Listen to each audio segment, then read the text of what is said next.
اهدنا الصراط المستقيم. Bismillahirrahmanirrahim. Assalamualaikum warahmatullahi wabarakatuh. Innal hamdalillah nahmaduhu wa nasta'inuhu wa nastaghfiruh wa na'udzu billahi min shururi anfusina wa min sayyiati a'malina. May yahdihillahu fala mudilla lahu wa may yudlilhu fala hadiya lahu. Asyhadu an la ilaha illallah wahdahu la syarika lah wa asyhadu anna Muhammadan abduhu wa rasuluh sallallahu alaihi wa ala alihi wa sahbihi wa man tabi'ahum bi ihsanin ila yaumiddin wa sallama tasliman katsira amma ba'd. Ikhwani fid din wa akhwati fillah, a'azani Allah wa iyyakum. Alhamdulillah, pada malam hari ini kita berkumpul di masjid atau di tempat yang mulia ini untuk kita bersama-sama mengkaji agama Allah Subhanahu wa taala. Semoga kita senantiasa mendapatkan keberkahan, keutamaan dan kemuliaan di sisinya. Ikhwani fiddin wa akhwati fillah, a'azani Allah wa iyyakum. Kita lanjutkan pembahasan dari kitab Tauhid alladzi huwa haqqullahi 'alal 'abid, karya Syekhul Islam Al-Mujaddid Al-Imam Muhammad bin Abdul Wahhab An-Najdi rahimahullahu taala. Babun ma jaa fir ruqa wat tamaim. Kata beliau, bab ma jaa fir ruqa wat tamaim, keterangan yang datang seputar ruqyah dan jimat-jimat. Iya. Kalau kita perhatikan pada judul bab ini, beliau menyebutkan tidak secara sharih, tidak secara tegas tentang hukumnya. Dan ini berbeda dengan bab sebelumnya. Kalau pada bab sebelumnya beliau tegas mengatakan minasyirki, termasuk dari kesyirikan, labsul halqah wal khayt wa nahwihima, memakai gelang-gelang dan benang-benang atau semisalnya untuk menarik manfaat atau menolak mudarat. Beliau tegaskan itu kesyirikan. Tetapi pada bab ini beliau tidak tegas menyebutkan termasuk dari kesyirikan. Kenapa? Ya, karena di sana ada beberapa ruqyah yang perlu dirinci hukumnya. Ruqyah itu ada yang disyariatkan dan ada yang dilarang. Nah, karena ada rincian seperti itu, beliau tidak menyebutkan secara tegas hukumnya, apakah itu termasuk kesyirikan atau dilarang. Karena untuk pembahasan seputar ruqyah ada yang disyariatkan dan ada yang dilarang. Nah, dan ini dari kedetailan Syekh rahimahullahu taala di dalam pembahasan ini, dan juga menunjukkan akan besarnya wara atau sikap wara beliau terhadap memberikan vonis hukum terhadap sesuatu. Dan ini tentunya memberikan pendidikan kepada para penuntut ilmu akan sifat yang tidak terburu-buru di dalam memvonis atau memberikan hukum terhadap sesuatu. Iya, apalagi terkait dengan agama Allah Subhanahu wa taala. Sebab kalau dia salah memberikan hukum, maka dia berucap atas nama Allah tanpa ilmu. Dan itu satu dari dosa-dosa besar. Satu dari dosa-dosa besar. Maka dari kedetailan beliau di dalam pembahasan akidah ini, dalam tauhid, beliau menyebutkan pembahasannya secara umum, tidak memberikan hukum pasti. Karena pada perkara yang perlu dirinci, maka dijelaskan rinciannya terkait dengan apa saja yang dilarang dan apa saja yang diharamkan. sama di sini beliau menyebutkan dua pembahasan sekaligus. Yang pertama tentang masalah ruqyah, yang kedua tentang masalah jimat. Dan bab ini pada dasarnya adalah bab yang menyempurnakan bab sebelumnya. Kalau pada bab sebelumnya telah kita sebutkan juga beberapa pembahasan tentang jimat. Nah, maka di sini beliau akan sebutkan lagi dari bentuk-bentuk jimat. Ada yang sifatnya bukan kesyirikan, tetapi sifatnya bid'ah dan dilarang, di bawah kesyirikan. Nah, ini akan beliau jelaskan insyaallah taala pada pembahasannya. Iya.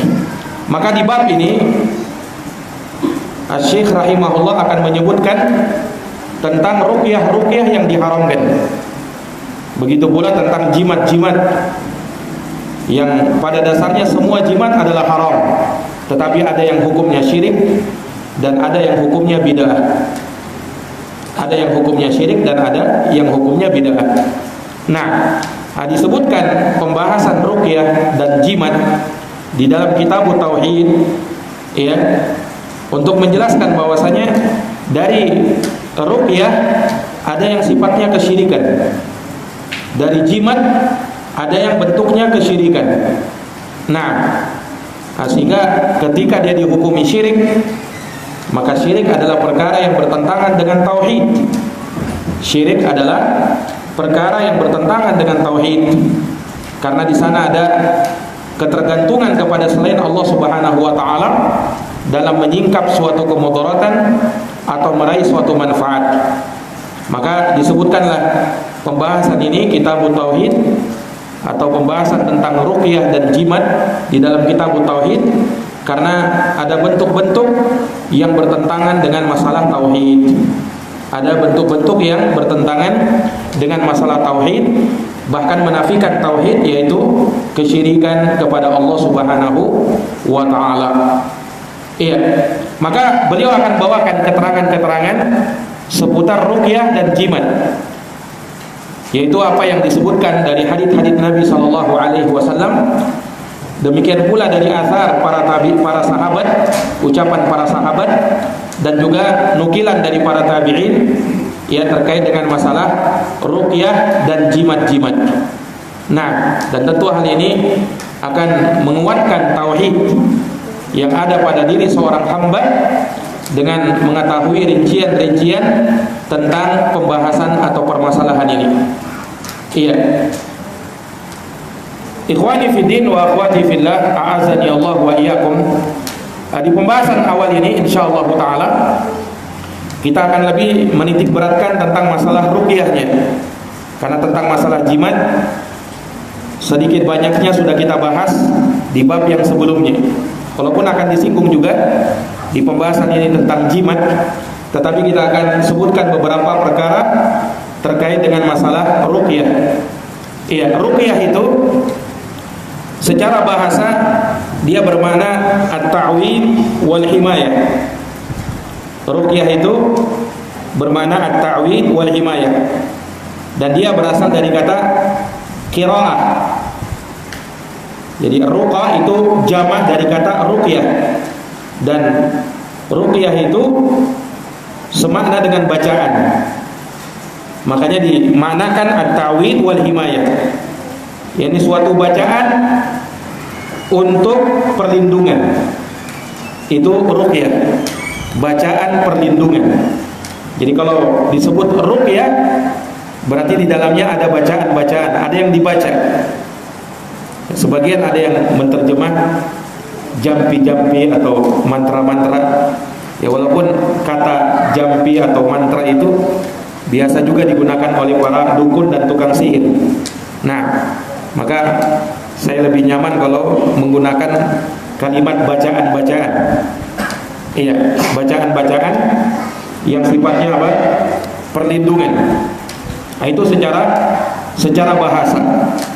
Nah, adapun secara istilah syar'i, maka yang dimaksud dengan ruqyah adalah ayat-ayat dan doa-doa serta tawassul kepada Allah Subhanahu wa taala dengan membacakan hal tersebut kepada orang yang sakit dengan maksud kesembuhan dan hilangnya penyakit yang ada pada badannya. Itu ruqyah, yaitu ayat-ayat dan doa-doa yang syar'i yang dibacakan kepada orang yang sakit dengan maksud kesembuhan dan menghilangkan penyakit yang ada pada badannya. Ayat-ayat dan doa-doa yang disyariatkan yang dibaca kepada orang yang sakit dengan maksud kesembuhan dan menghilangkan penyakit yang ada pada badannya. Nah, dan di sana ada kepada selain Allah. Nah, ya misalnya meruqyah dengan nama-nama malaikat atau para nabi atau para wali jin. Kemudian dia ada bentuk permintaan kepada malaikat, kepada para wali, kepada para nabi. Nah, ini kesyirikan kepada Allah Subhanahu wa taala. Iya. Sebab doa adalah ibadah dan ibadah itu hak mutlak milik Allah Subhanahu wa taala. Dan kalau dia milik Allah, tidak boleh diserahkan kepada selain Allah.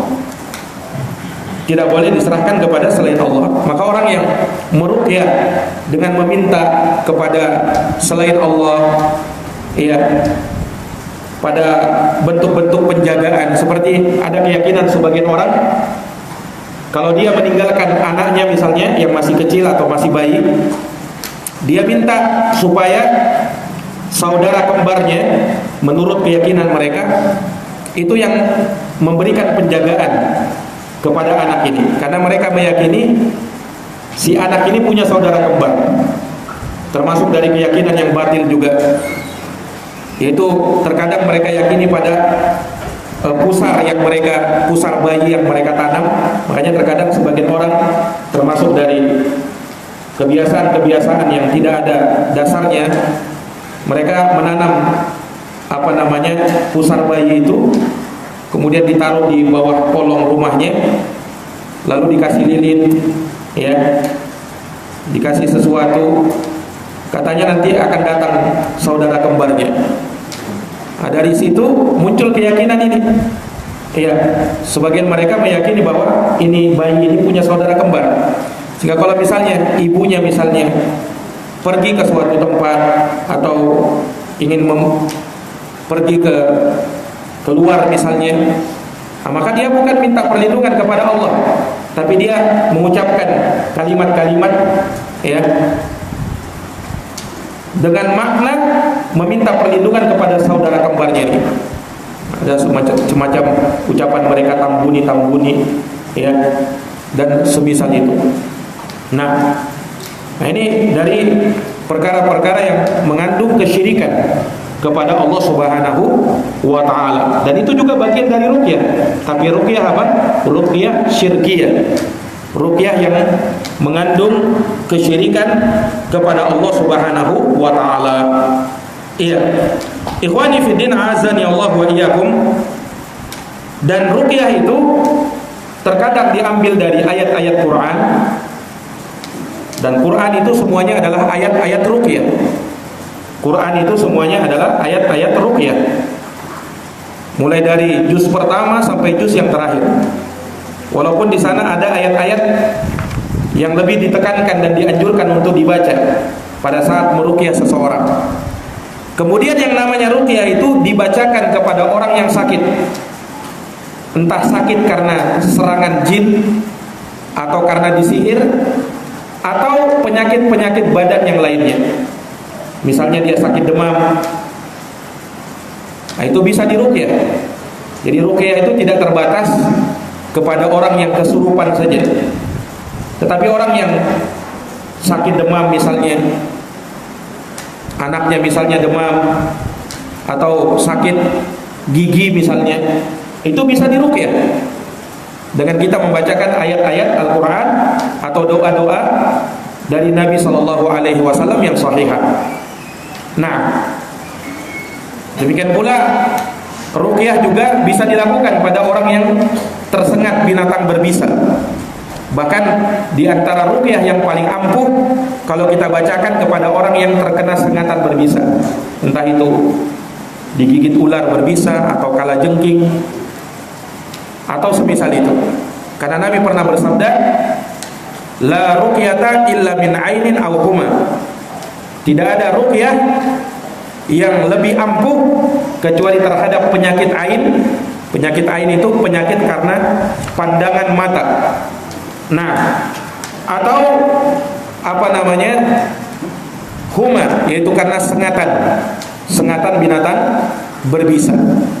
Ya, terkadang apa namanya, ada sebagian bentuk ruqyah yang dibacakan kepada orang-orang seperti ini. Seperti disebutkan dalam hadis yang sahih, para sahabat ketika mereka datang di suatu kampung, kemudian mereka meminta jamuan kepada kampung tersebut, tapi penduduk kampung tidak mau menjamu. Akhirnya mereka pun beristirahat di sebuah tempat, dan ternyata kepala kampung ya disengat oleh binatang berbisa. Maka salah satu penduduk kampung di situ datang kepada para sahabat meminta bantuan. Ada tidak di antara kalian yang bisa meruqyah? Ya, maka datanglah seorang sahabat, ya. Dia mengatakan bahwa dia bisa meruqyah. Tetapi katanya, aku tidak akan meruqyah kecuali kalau kalian memberikan kepada kami sejumlah apa namanya upah untuk hal tersebut. Maka penduduk kampung tersebut pun menjanjikan, kalau bisa menyembuhkan kepala kampung kami akan berikan sejumlah kambing, sejumlah ekor kambing disebutkan. Maka mulailah mereka atau sahabat ini meruqyah, dan sembuh penduduk kampung tersebut yang disengat kalajengking itu. Nah, akhirnya mereka pun mendapatkan upah dengan beberapa ekor kambing. Ternyata sahabat ini meruqyah dengan surat Al-Fatihah. Nah, ini menunjukkan bahwasanya surat Al-Fatihah di antara surat yang paling ampuh dipakai untuk meruqyah. Di antaranya meruqyah orang yang terkena sengatan hewan berbisa. Ya, bacakan surat Al-Fatihah. Bahkan di antara nama lain dari surat Al-Fatihah, dia disebut dengan surat ruqyah, karena Nabi menyebutkan hal tersebut. Wa ma yadri annaha ruqyah. Dari mana dia tahu bahwasanya Al-Fatihah itu adalah ruqyah? Menunjukkan bahwasanya surat Al-Fatihah adalah surat ruqyah. Nah, ini ikhwani fillah azani Allahu wa iyyakum. Jadi menunjukkan boleh dibacakan kepada orang-orang yang terkena penyakit atau sakit apa sesuatu, ya. Kalau kita misalnya menjenguk seseorang, dia sedang sakit misalnya, tidak masalah kita bacakan doa-doa ruqyah kepada orang yang sakit tersebut, ya, supaya diharapkan dari situ dia bisa sembuh. Nah, apalagi ada orang-orang yang terkena penyakit atau misalnya kena sihir atau apa namanya dari perdukunan atau kemasukan jin. Nah, kalau memang bisa dipastikan hal tersebut, ya maka kita ruqyah.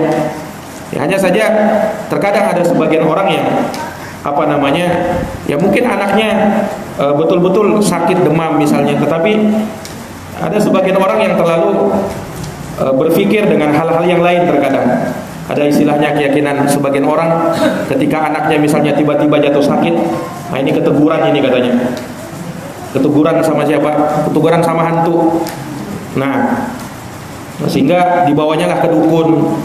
Ya, karena apa? Keteguran. Padahal bisa jadi anaknya mungkin masuk angin, bisa jadi mungkin anaknya apa memang jatuh sakit. Tapi sebagian orang terlalu apa namanya menghubung-hubungkan dengan, kalau memang betul ada kejadian dan memang terlihat tanda-tandanya, ya maka ya kita upayakan hal-hal yang seperti itu dari doa ruqyah, permohonan. Tetapi ya dalam beberapa kasus ada yang memang sifatnya itu ya jadi penyakit medis yang memang anak tersebut jatuh sakit. Jangan langsung disimpulkan ini keteguran dan semisalnya. Baik, ikhwani fiddin, A'azani Allahu wa iyyakum. Ya, terkait dengan ruqyah itu sendiri, seperti yang tadi kita isyaratkan, ruqyah itu ada dua macam. Yang pertama ada yang diperbolehkan, ruqyah yang boleh, yang jaizah syar'iyah, yaitu manakala dia meruqyah dengan ayat-ayat Al-Qur'an dan doa-doa yang disyariatkan. Iya, serta zikir-zikir yang warid dari Nabi SAW yang sahih. Nah, dan dalil-dalil tentang ruqyah ini terlalu banyak. Dari sebagian para sahabat Nabi, bahkan ada perintah Nabi SAW kepada Asma binti Umais untuk meruqyah anak-anaknya dan anak-anak Ja'far bin Abi Thalib. Disebutkan dalam riwayat Muslim dari hadis Jabir bin Abdullah radhiyallahu anhu.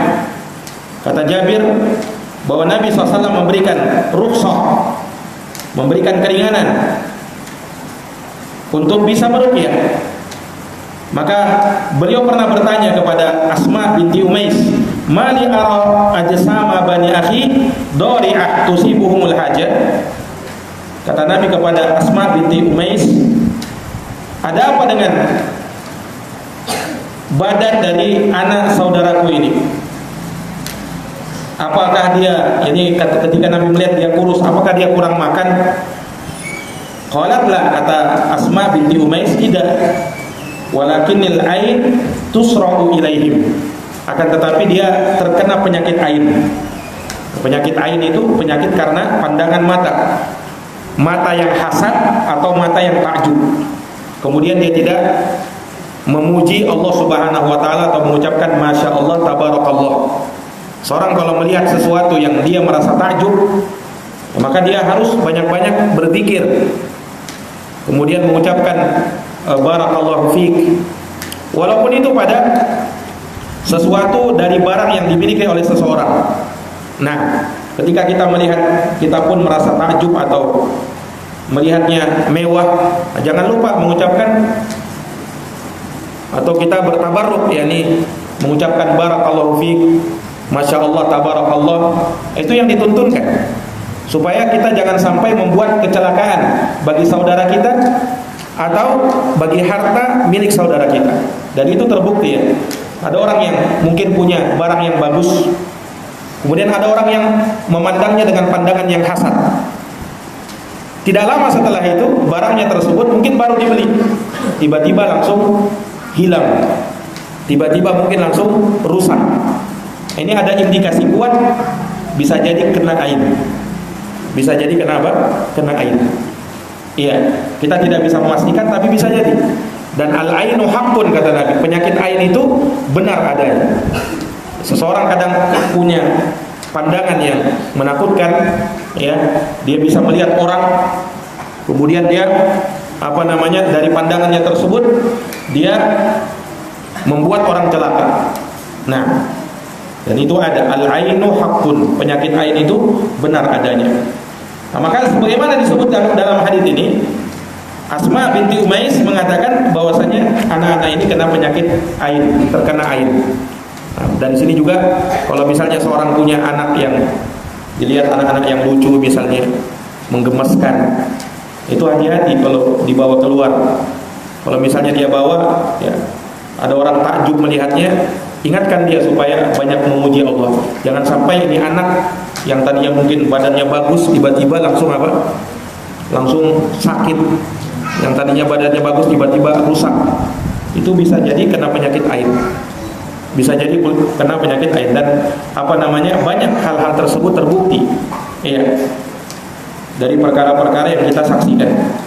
Nah, maka ketika Nabi SAW mendengarkan hal tersebut, Nabi menyetujuinya, mentakrirnya. Lalu Nabi perintahkan kepada Asma, irqihim, ruqyahlah anak-anak itu. Nah, Nabi suruh apa? Meruqyah kepada anak-anak itu. Qalat fa'aradtu alaihi, kata Asma binti Umais, aku pun membawa anak tersebut kepada Nabi. Faqala irqihim, kata Nabi, ruqyahlah. Ini menunjukkan bahwa wanita pun boleh meruqyah. Wanita pun boleh apa? Meruqyah. ya kepada sesama mereka wanita. Kalau ada yang sakit maka dia yang meruqyah, sebagaimana Nabi memerintahkan Asma untuk meruqyah. Iya. Dan ini menunjukkan bahwasanya menyuruh orang untuk meruqyah itu dibolehkan dan bukan suatu pelanggaran. Iya, bukan suatu pelanggaran. Yang bermasalah nanti akan kita sebutkan adalah minta diruqyah. Seperti yang sudah pernah kita sebutkan juga ya. Yang bermasalah itu kalau minta diruqyah. Hukumnya tidak haram, tetapi makruh hukumnya. Hukumnya apa? Makruh kalau minta diruqyah itu. Ya karena tergolong ke dalam 70.000 orang yang masuk surga tanpa hisab, tanpa azab. Salah satunya apa? Humul ladina la yastarqun, mereka yang tidak minta diruqyah. Nah, ini dipahami. Yang dimakruhkan itu kalau minta diruqyah. Kalau meruqyah itu boleh, disyariatkan. Bagus, termasuk amal soleh. Kemudian menyarankan orang supaya meruqyah orang lain juga boleh. Misalnya kita tahu saudara kita sedang sakit.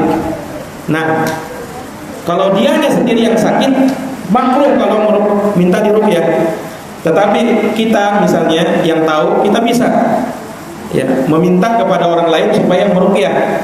Ya, saudaraku ini yang sedang sakit. Itu boleh.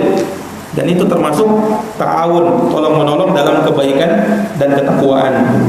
Nah, ini para hadirin yang dirahmati dan dimuliakan oleh Allah Subhanahu wa taala. Iya.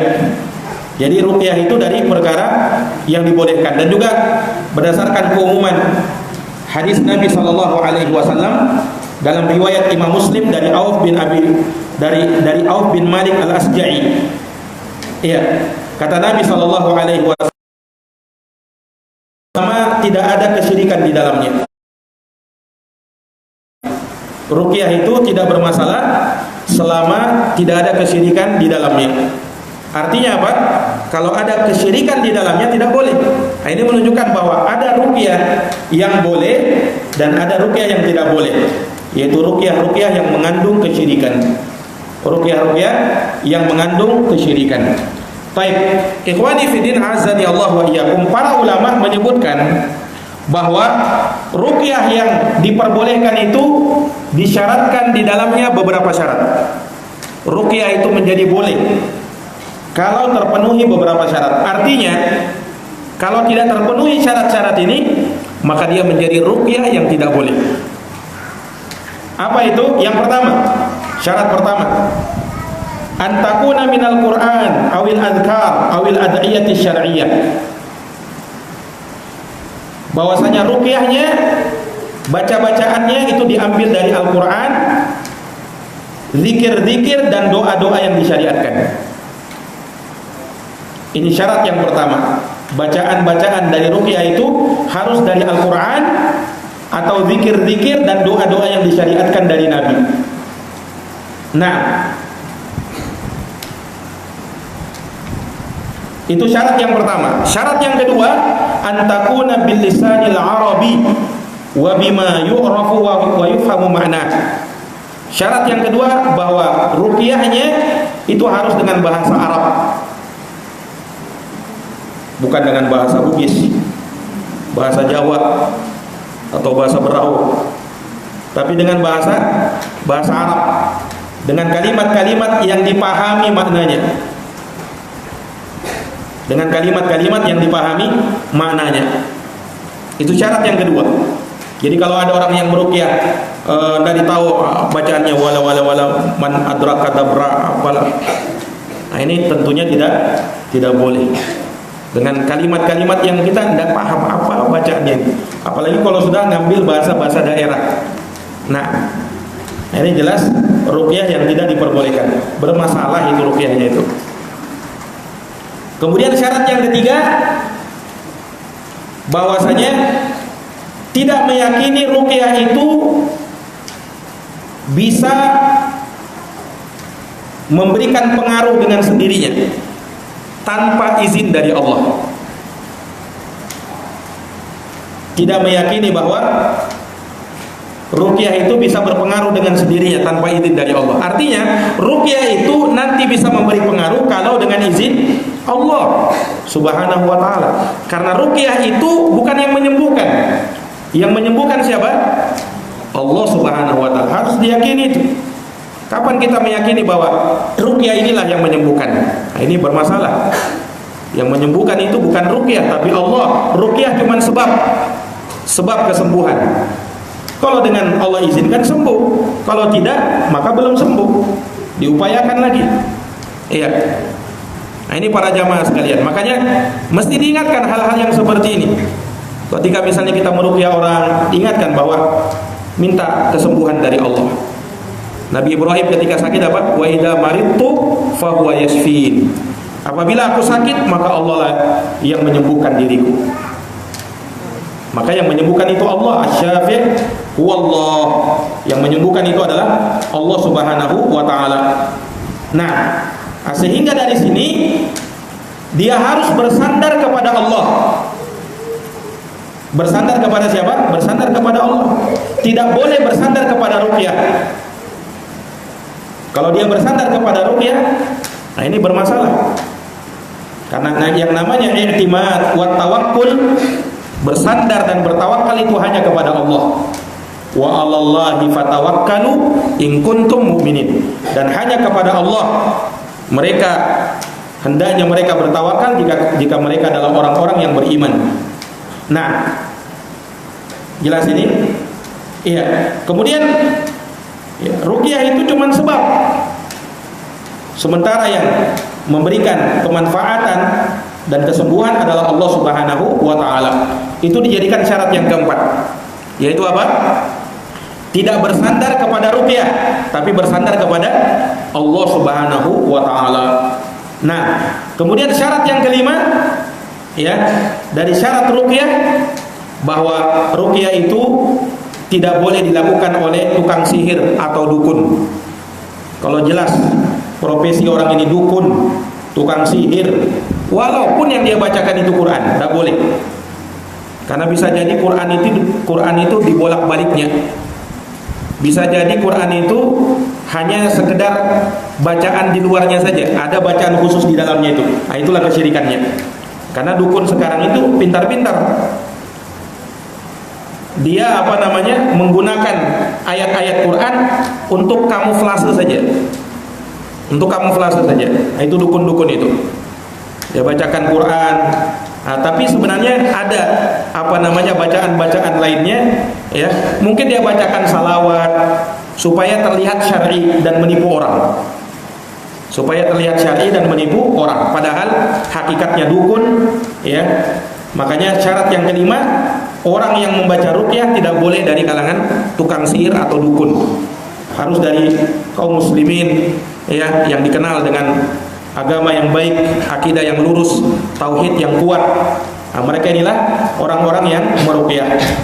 Nah, ini para hadirin yang dirahmati dan dimuliakan oleh Allah Subhanahu wa taala. Kemudian ulama juga menyebutkan terkait dengan ruqyah ini, cara meruqyah itu ada 4 cara. Ada 4 cara meruqyah itu. Nah, ini kalau kita mau meruqyah, pilih salah satu dari 4 cara ini. Inilah yang disyariatkan. Yang pertama, meruqyah dengan membaca dan sekaligus meniup dan mengeluarkan ludah sedikit. Membaca dengan meniup dan sekaligus mengeluarkan ludah sedikit. Bukan dia ludahi orang. Dia keluarkan sedikit puh. Nah, ini sedikit angin dan ada sedikit air yang keluar. Nah, itu namanya ruqyah. Dan yang seperti itu yang pernah dilakukan oleh Nabi SAW kepada orang yang diruqyah. Aisyah radhiyallahu anha mengatakan, "Kana Rasulullah sallallahu idza marida ahadun min ahlihi nafatha alaihi bil muawwidzat." Rasulullah SAW apabila ada seorang dari keluarganya yang sakit, beliau meruqyahnya dengan meniup-niupnya, dengan membacakan al-muawwidzat, yaitu qul huwallahu ahad, qul a'udzu birabbil falaq, qul a'udzu birabbin nas. Nah, falamma maradahu alladhi mata fihi. Kemudian Aisyah berkata, ketika Nabi sakit yang sakitnya itu mengantarkan beliau kepada wafatnya beliau, ja'altu anfuthu alaihi wa amsahuhu biyadihi nafsihi. Maka aku pun meruqyah Nabi dengan meniup-niupnya dan mengusap dengan tangan beliau sendiri. Di annaha kanat a'dhama barakah min yadi. Karena apa? Hal tersebut lebih berkah. Tangannya Nabi, kata beliau, lebih berkah daripada tanganku, kata Aisyah radhiyallahu anha. Dan hadisnya sahih riwayat Bukhari dan Muslim. Meruqyah dengan apa? Meniup dan sedikit mengeluarkan air ludah.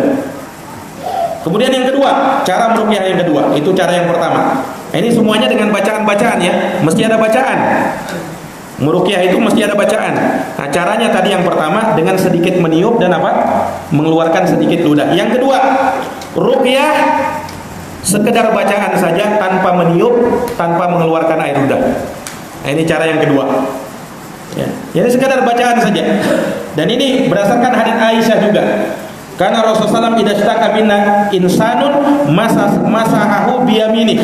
Rasulullah SAW ketika ada seorang yang mengadukan sakit kepada beliau, maka beliau mengusap dengan tangan kanannya. Tsumma qala, kemudian Nabi berkata, yakni meruqyahnya dengan mengatakan adhibin nas, adhibil ba's, rabban nas, washfi anta syafi. Ya, yakni kata beliau, hilangkanlah penyakit ini, wahai Tuhannya manusia. Berikanlah kesembuhan, karena sesungguhnya Engkau adalah pemberi kesembuhan. La syifa illa syifa'u, tidak ada kesembuhan kecuali kesembuhan darimu. Syifaan la yughadiru saqama, kesembuhan yang tidak meninggalkan rasa sakit setelah itu. Nah, ini Nabi hanya membaca saja. Hanya membaca saja. Kemudian cara yang ketiga dari cara ruqyah, yaitu dengan meruqyah dengan mengeluarkan air ludah kemudian dicampur dengan tanah. Ini cara yang ketiga. yakni kita meludah kemudian dicampur dengan debu atau tanah yang ada di di tanah, yang ada di bumi. Nah, kemudian setelah itu dia sapukan kepada orang yang diruqyah. Itu boleh juga. Asalkan tanah debu yang kita sapukan sedikit air ludah itu tanah yang suci atau debu yang suci. Nah, itu juga cara ruqyah yang diperbolehkan. Nah, dan ini berdasarkan hadits yang sahih bahwasanya pernah disebutkan Nabi SAW ketika ada seseorang yang mengadukan sakit kepada beliau SAW, maka Nabi SAW berkata seraya mengangkat tangannya seperti ini, jari-jarinya seperti ini, kemudian dipraktekkan oleh Sufyan yang meriwayatkan hadis ini, yakni beliau menunjuk ke tanah.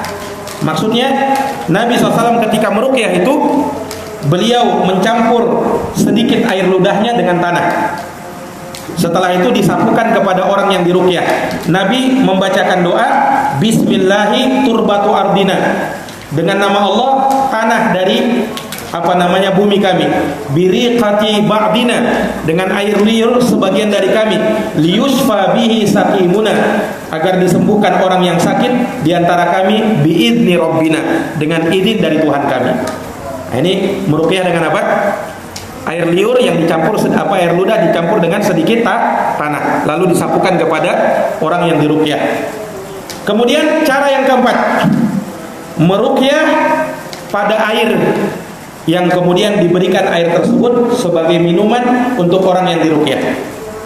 Jadi tidak secara langsung meruqyah dia, tetapi yang kita ruqyah air sebagai obat ruqyah bagi orang yang sakit, kemudian diberikan kepada orang yang sakit tersebut. Nah, cara yang keempat ini ada perbedaan khilaf di kalangan ulama, tapi yang paling kuat diperbolehkannya karena Imam Ahmad pernah melakukan yang seperti itu. Imam Ahmad pernah melakukan yang seperti itu. Nah, inilah 4 cara meruqyah. Siapa yang ingat yang pertama tadi? Bagaimana caranya? Meruqyah dengan sedikit meniup-niup dan mengeluarkan sedikit air ludah. Yang kedua, meruqyah dengan membaca saja tanpa meludah atau meniup. Yang ketiga, ruqyah dengan mencampurkan air ludah dengan tanah lalu diusapkan kepada orang yang diruqyah sambil dibaca-baca. Kemudian cara yang keempat, meruqyah air kemudian diberikan kepada orang yang sakit tersebut supaya dia minum, ya, atau bisa juga dibuat untuk menyapu sebagian badannya yang sakit, atau bahkan untuk mandinya boleh. Kita meruqyah air yang ada di ember misalnya, kemudian disuruh orang yang sakit itu disuruh mandi dengan air tersebut. Nah itu juga diperbolehkan. Nah itu cara-cara ruqyah yang disyariatkan. Nah, dan yang namanya ruqyah itu membaca dengan suara yang apa? Jahar. Makanya termasuk kekeliruan dan termasuk praktek-praktek perdukunan. Terkadang ada sebagian orang meruqyah, ada orang kesurupan, dia pegang misalnya dari kepalanya, lalu dia baca-baca, baru tarik, dia dapat jinnya. Nah ini dukun ini, jangan percaya dengan orang-orang seperti itu. Nggak tahu apa yang dia baca, langsung tertangkap jinnya itu. Dan kebetulan orang yang langsung sembuh juga. Nah itulah jin menipu orang seperti itu. Itu praktek-praktek perdukunan, tidak pernah diajarkan Nabi cara-cara semacam itu. Wallahu a'lam bishawab. Insyaallah taala akan kita lanjutkan di pertemuan yang akan datang. Bismillah taala. Subhanakallahumma bihamdik, asyhadu an la ilaha illa anta, astaghfiruka wa atubu ilaik. Wassalamualaikum warahmatullahi wabarakatuh.